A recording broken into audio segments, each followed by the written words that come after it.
The 1990 Detroit Lions highlight film is dedicated to the memory of John Russell Thomas, who for 26 years was the Lions general manager and executive vice president, and who served the team for over 40 years.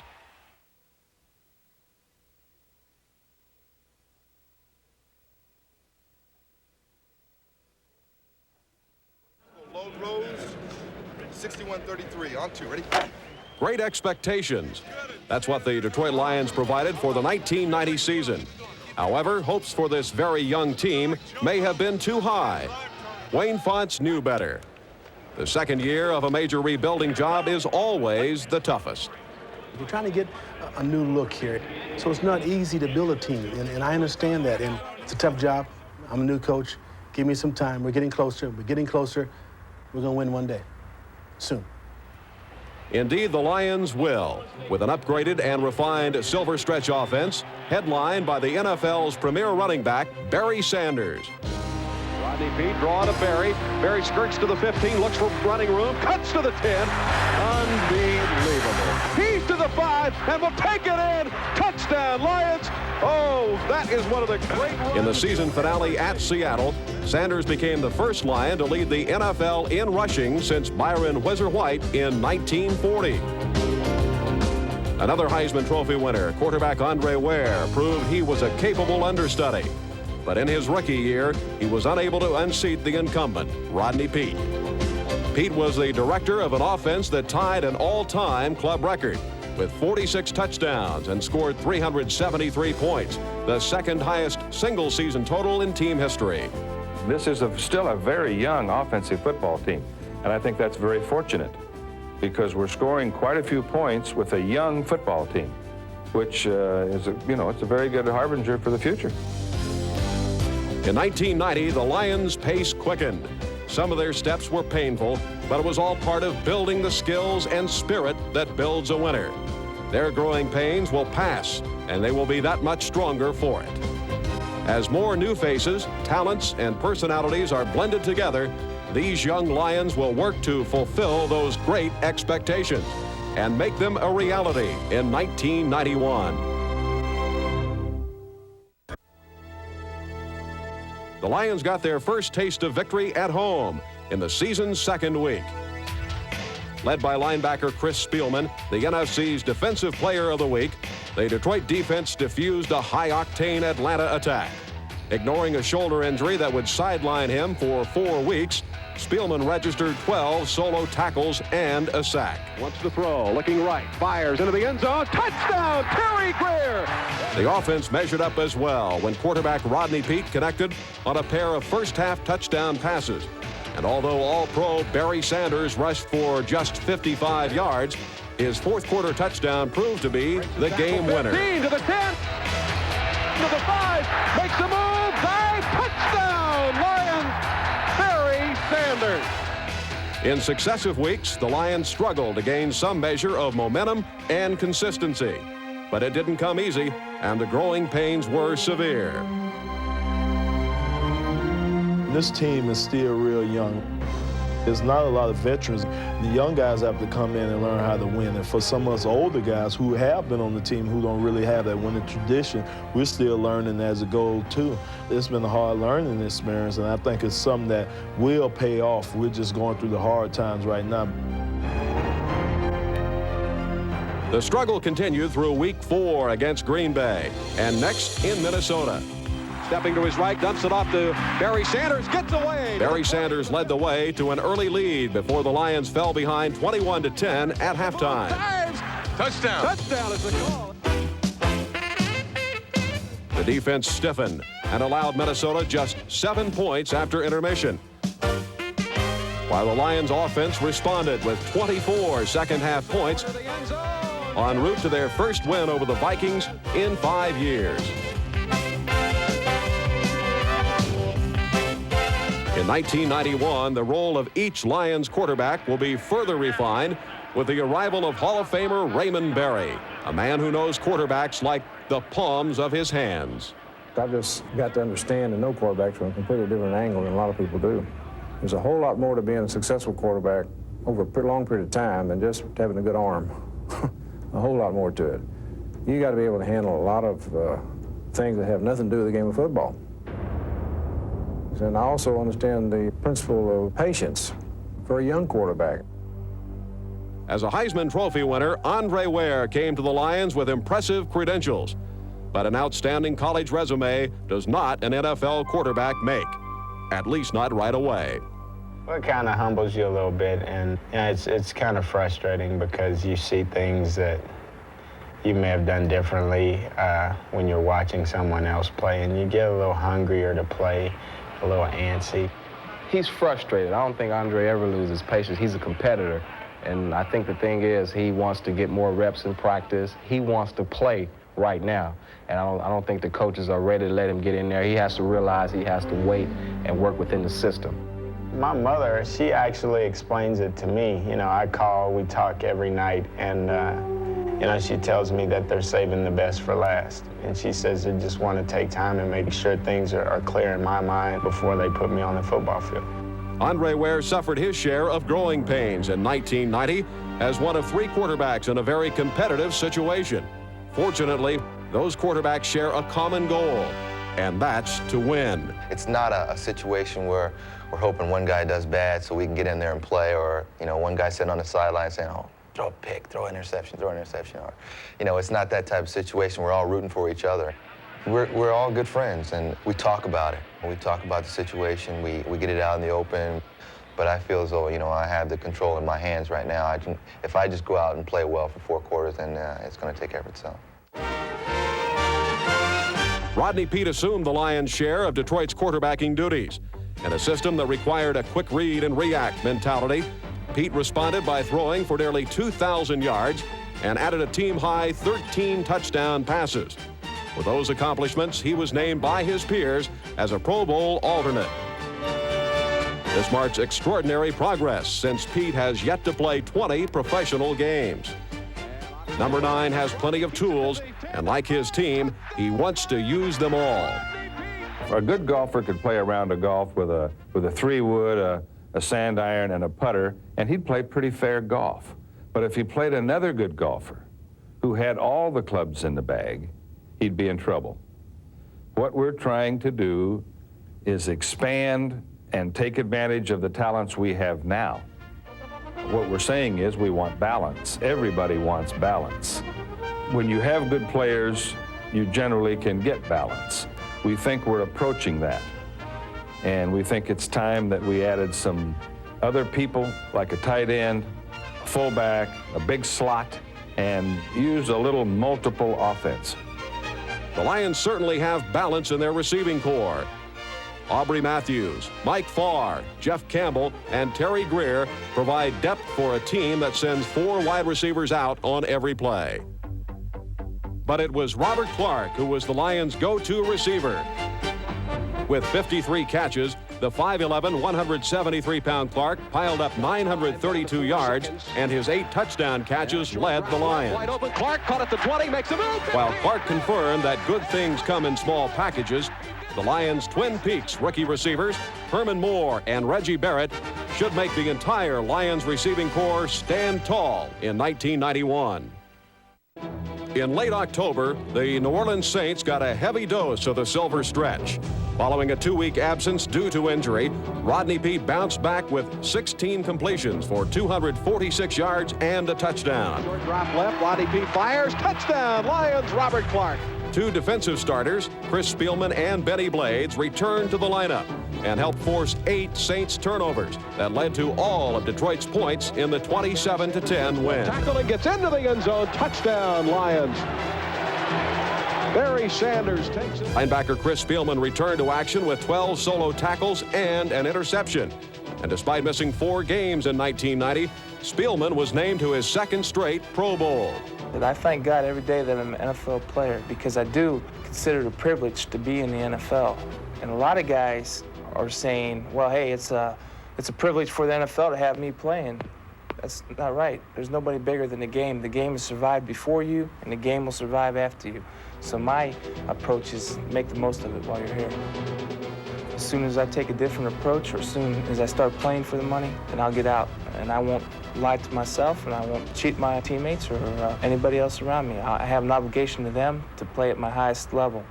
And if I start playing for the money, then I will not play at my highest level, because I know myself that well.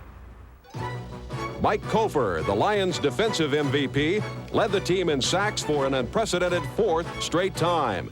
He joined Spielman, George Jamison, Mark Brown, Dennis Gibson, Nico Noga, Toby Castone, and Victor Jones to form the strongest aspect of the Lions' defense, the linebacking unit. Heavy hitters roam the secondary as well, as safety Benny Blades can attest. His partners in the defensive backfield include William White, the team's leading interceptor, along with Ray Crockett, Bruce McNorton, Herb Welch, and Sheldon White.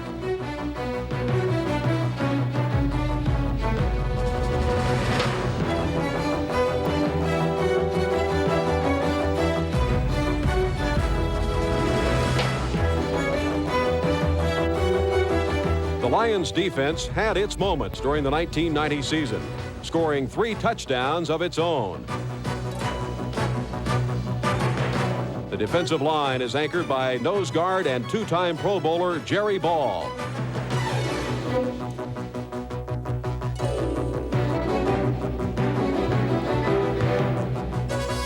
Ball is joined up front by Keith Ferguson, Mark Duckins, Jeff Hunter, Lawrence Pete, Dan Owens, and Mark Spindler. And rookie Kelvin Pritchett is expected to pay immediate dividends for the Lions defense.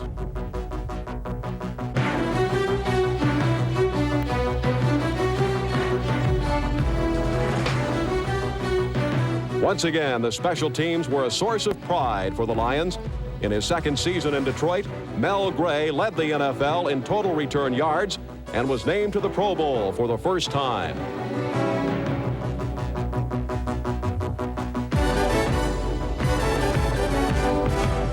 Other standouts on that unit include punter Jim Arnold, Tracy Hayworth, Toby Castone, Chris Oldham, James Wilder, and the Lions Special Teams Player of the Year, Nico Noga. But despite the positive strides made by the Lions in 1990, a lack of consistency haunted the team, as evidenced by a November Sunday in the Silverdome against the Washington Redskins.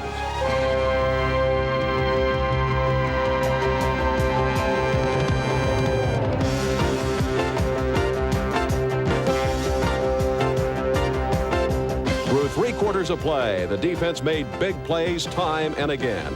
They registered 6 quarterback sacks. They came up with 3 interceptions, and each one led to a Lions touchdown. Picked off. William White at the 30, back to the 20, to the 15, to the 10. Touchdown, Lions! And the key was the pressure on Stan Humphries as William White has scored. From the Washington 24, Rodney Peete steps to his left, fires in, caught! Touchdown, Lions, Aubrey Matthews! Meanwhile, the offense was running up points like a pinball machine to open up a 17-point fourth quarter lead. Sanders to the 10. See ya later. Touchdown,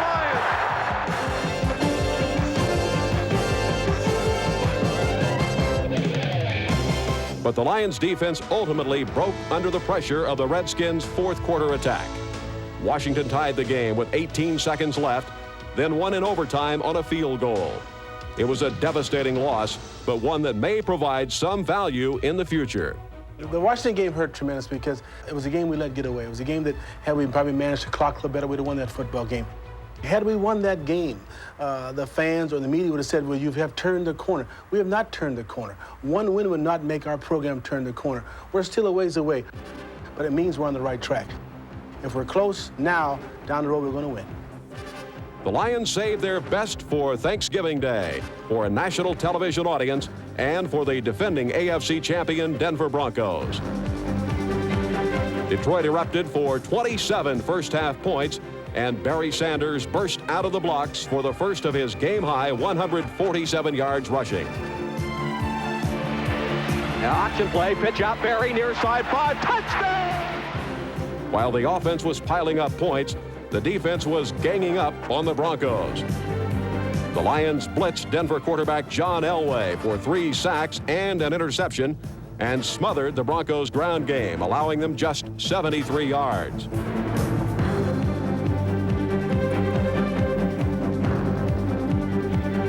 blitzing. Here he comes. Steps it to Barry at the 35. 30. Barry to the 25, 20. He's to the near side, 15, 10. He's to the... Barry Sanders personally accounted for 12 Lions points, as did kicker Eddie Murray. Sidelined with a hip injury, Murray saw his first action since week 5. Number 3 was a perfect 4 for 4, and his final field goal ended the scoring with the Lions as big winners, 40-27. On December 2nd, the Lions lost a heartbreaking overtime game in Chicago. 2 weeks later, the Lions got even and dealt the Bears their most crushing loss of the season. Touchdown, Lions, Robert Clark. While the Detroit defense limited the Bears to 88 passing yards, quarterback Rodney Peete dissected, then destroyed Bears defenders with 316 yards and a career-high 4 touchdown passes. Go long, goes long. Terry Greer caught 25. They'll never get him. He's in. Touchdown, Lions. In the Lions' first win over the Bears in the Silverdome since 1983, Peete was named the NFC's Offensive Player of the Week. A week later, the Lions again gained a measure of revenge when they faced the Packers and the elements in Green Bay. From the temperature-controlled confines of the Silverdome to the frigid climes of Lambeau Field, it was the Lions and not the Packers who best negotiated the frozen turf. And it is caught. And a fumble, and the Lions have it. Crockett takes it in. Touchdown, Lions. Ray Crockett picked up a fumble and took it into the end zone. That's what the Lions need. Behind 17-10 in the final period, with the wind chill plunging to 35 below, the Lions made their move. The Lions' gutsy final drive covered 74 frozen yards in 8 plays. The man that made it happen? Who else but Barry Sanders? Hand off Barry. Gets inside. Skirts outside. He takes it in. Touchdown, Lions. Barry Sanders. The Lions' final win of the year bounced the Packers from the playoffs and once again showcased the special skills of Barry Sanders. Yes, there are imitators, but there is only one real thing. In only his second full season in the NFL, number 20 has clearly established himself as both the most humble and most spectacular runner in the league. An especially approachable young man, Sanders treated the country to a sample of his skills on a Monday night in December and drew rave reviews. 30, 25, 20, spins to the 15, 10, 5, touchdown! Barry Sanders, a 35-yard run, and it was brilliant. What a sight. He's the greatest running back in the National Football League today, and is one of the greatest I've seen in a long, long time. Barry's my new idol now. I love the way the guy runs. When I grow up, I want to run just like him. Barry is somebody that you hope you tackle him. You know, it's not like you're gonna go out and say, I'm gonna put a good lick on him. You just hope you get him down. He never comes at you. He's always running away from you. He creates hard angles to pursue him. That's what makes him that much more elusive. Barry is a back all his own. You get Barry and you contain him in a situation and he just comes out of it. So there's no magic in it, you know, he actually does disappear. For much of his success, Sanders credits his offensive line. Tackles Harvey Salem, Eric Sanders, and All-Pro Lomas Brown. Guards Eric Andelsick, Ken Dallafor, and Mike Utley, and center Kevin Glover.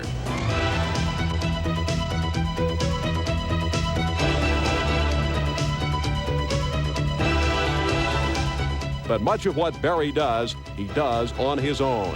Aside from his obvious speed, quickness, and anticipation, Sanders is tougher than a 50-cent steak. And opponents who try to stop him quickly find that they have bitten off more than they can chew. A player like myself, I'm a competitor, and I want to run the ball, I want to be involved in what's going on. I don't want to run the ball just for the sake of running, but I do feel to a certain extent that haven't been utilized as much as I'd like to. We do want to run the football more. We know that. We do want to throw to our back more. We know that. And we want to attack all areas of the defense. The plays we want to use, we already have in the offense. Just a little change of emphasis in what we're doing. The emphasis of the offense will surely shift more into the hands of Barry Sanders in 1991. And with the addition of a tight end and a fullback, the silver stretch will further expand the dimensions of the field. And with it, Barry Sanders will further expand the dimensions of the human imagination. Dumps it to Barry. He's caught 45, 40, 35, makes a move to the 30. Sanders is free. He's to the 20, 15, 10, 5, touchdown Lions on the opening play. Barry Sanders, without a doubt, is the greatest running back in the game right now. Barring any injuries, I'm sure that he's going to be right there with the great ones, Walter Payton, O.J. Simpson, Jim Brown, and those type of guys.